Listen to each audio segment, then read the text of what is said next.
8वां बाब तूफान का खात्मा। फिर खुदा ने नूह को और कुल जानदारों और कुल चौपायों को जो उसके साथ कश्ती में थे याद किया। और खुदा ने जमीन पर एक हवा चलाई और पानी रुक गया, और समुंदर के सोते और आसमान के दरीचे बंद किए गए, और आसमान से जो बारिश हो रही थी थम गई। और पानी जमीन पर से घटते घटते 150 दिन के बाद कम हुआ। और 7वें महीने की 17वीं तारीख को कश्ती अरारात के पहाड़ों पर टिक गई। और पानी 10वें महीने तक बराबर घटता रहा।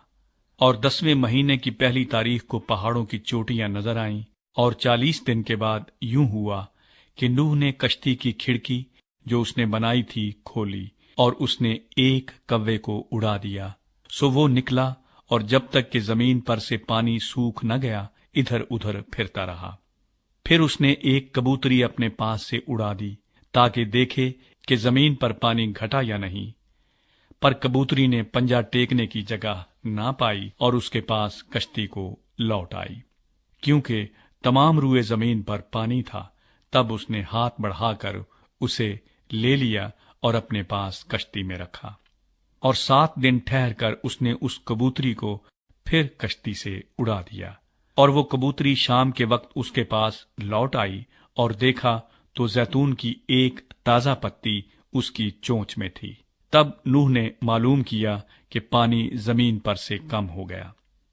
तब वो 7 दिन और ठहरा। इसके बाद फिर उस कबूतरी को उड़ाया, पर वो उसके पास फिर कभी न लौटी।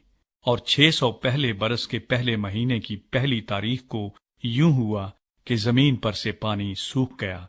और नूह ने कश्ती की छत खोली और देखा कि जमीन की सतह सूख गई है। और दूसरे महीने की 27वीं तारीख को जमीन बिल्कुल सूख गई।